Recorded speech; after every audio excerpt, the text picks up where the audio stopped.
चल रहा है पालमपुर वाला, इसके बारे में हम चर्चा कर चुके हैं। पालमपुर गांव में जो स्थितियां हमने उसमें देखा था, मुख्य कार्य कौन से हैं उनके। तो मुख्य कार्य में क्या देखा था अपन ने, कृषि कार्य, खेती कार्य, ठीक है। और फिर हमने उसमें देखा था कि वहाँ की स्थिति कैसी है, वो गांव कौन कौन से पास के कस्बों से, शहरों से जुड़ा हुआ है। तो हमने 2 गांव देखे थे, शाहपुरा और रायगंज, ठीक है। वहाँ के लोगों की जो है अधिकतर 75% जो लोग हैं वो कृषि कार्य में लगे हुए। तो हम आगे इसी बात पे चर्चा करेंगे कि जो अन्य लोग हैं वो कौन सा कार्य कर रहे हैं।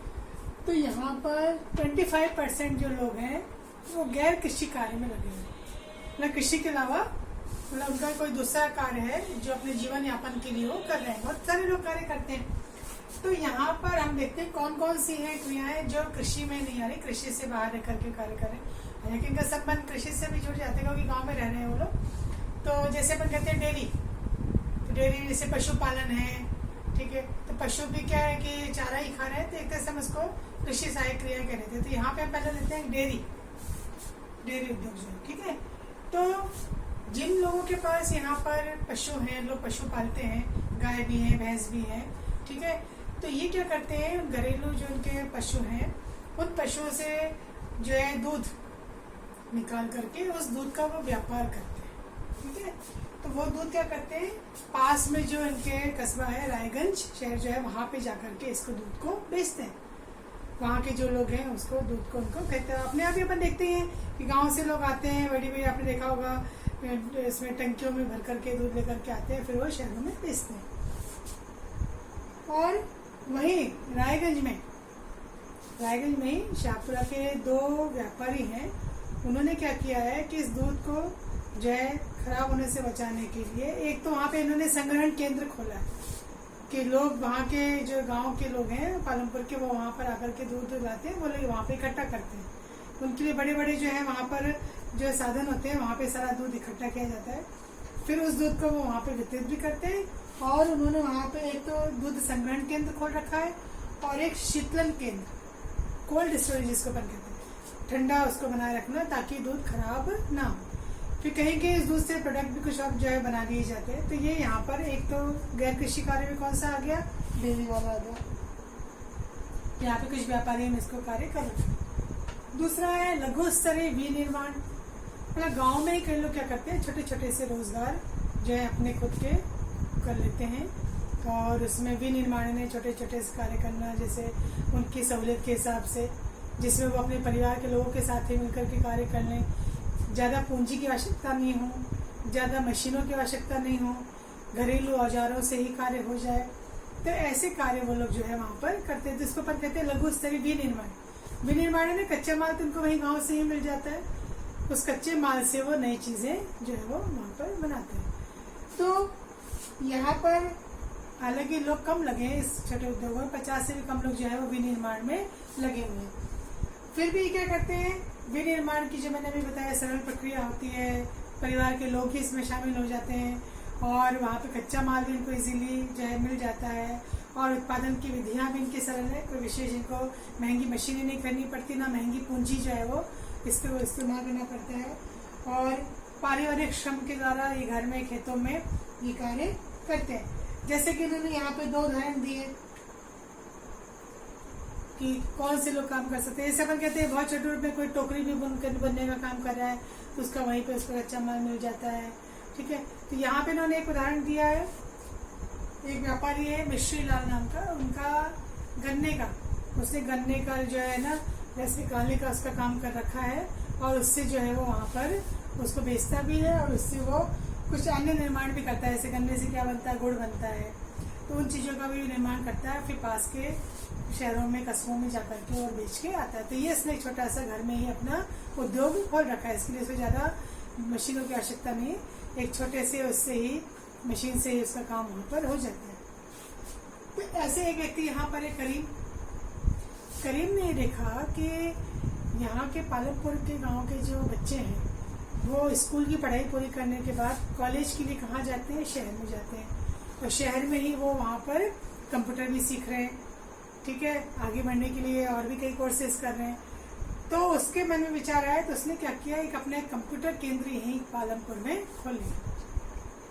अब कंप्यूटर केंद्र खोल लिया मतलब उसने वहाँ पे कुछ कंप्यूटर खरीद लिए, और गांव के कुछ लोगों को, जैसे कुछ महिलाएं भी हैं जिनको कंप्यूटर चलाना आता है, जिन्होंने इसका कोर्स कर रखा है, तो उनको भी रोजगार मिल जाए, इसलिए उनको क्या किया, उन्होंने वहाँ पर काम में लगा दिया। अब इससे सुविधा क्या होगी कि जो वहाँ के गाँव के लोग हैं उनको वहीं पर ही कंप्यूटर सीखने के लिए क्या मिल गया, एक जरिया मिल गया, और इसकी भी कमाई हो गई। तो उसने जिनको रोजगार पे लगाया उनको भी रोजगार मिल गया, उनकी भी कमाई हो रही है और इसकी भी कमाई हो रही है, क्योंकि जो बच्चे वहाँ पर दूर जाते थे सीखने के लिए, उनको वहीं गांव में ही क्या मिल गई, कंप्यूटर सीखने की सुविधा मिल गई। देखिए इन्होंने क्या किया, एक छोटा सा अपने घर में ही रोजगार जो है खुद को भी मिल गया और उन्होंने दूसरों को भी उपलब्ध करवा दिया। तीसरा जहाँ पे और कार्य कर रहे हैं यहाँ के दुकानदार। अब दुकानदार जो है, तो बच्चे यहाँ पे वस्तु विनिमय नहीं होता है। वस्तु विनिमय पुराने समय में अपन सुनते थे, और हो सकता है कई बच्चों को वस्तु विनिमय नहीं पता हो।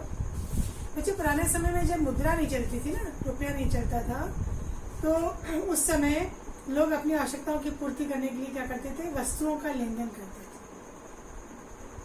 ठीक है, जैसे किसी के पास गेहूं है, उसको चावल चाहिए, तो किसी वो ऐसे व्यापारी के पास जाता है जिसको उसके गेहूं की आवश्यकता है, ठीक है, या उसके पास चावल है, गेहूं चाहिए तो गेहूं के लिए, या गेहूं है तो चावल के लिए, तो दोनों की अगर जरूरतें मिल जाती हैं तो दोनों क्या कर लेते हैं, एक्सचेंज कर लेते हैं अपने सामान का, और वो दोनों की जरूरतें पूरी हो जाती हैं।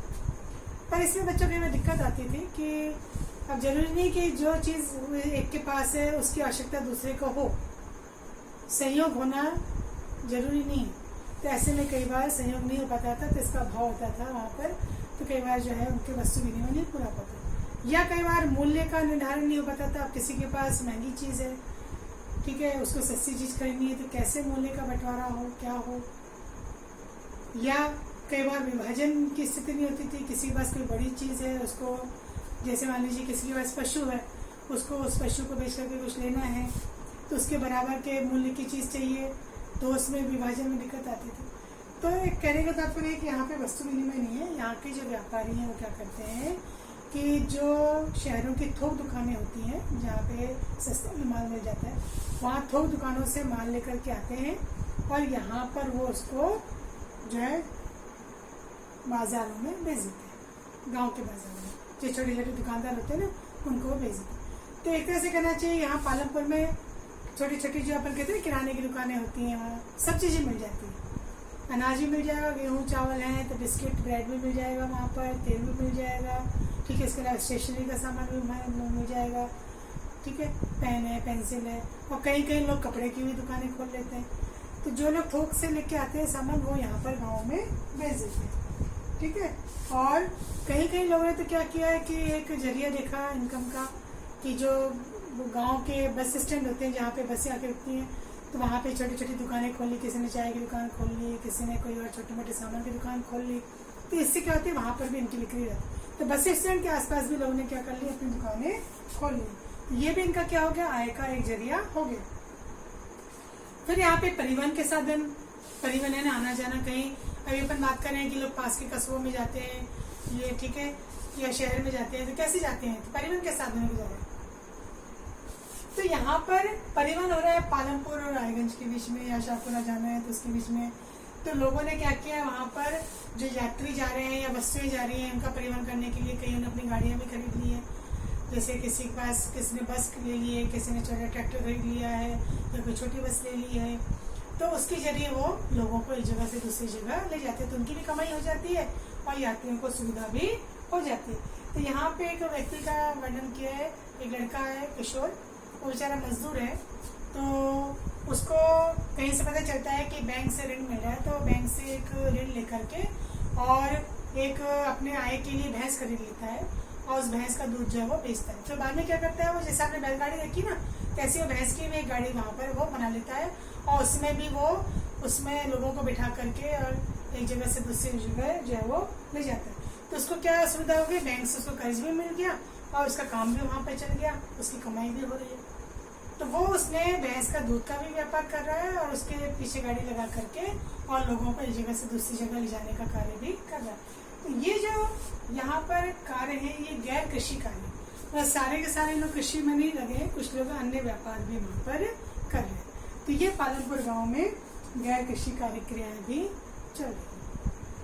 तो यहाँ पर आपको ये छोटे छोटे बॉक्स में छोटी छोटी कहानियों के रूप में या किसी एक घटना के रूप में बताया गया है कि गांव के लोग किस तरह से वहाँ पर अपना जीवन यापन कर रहे हैं।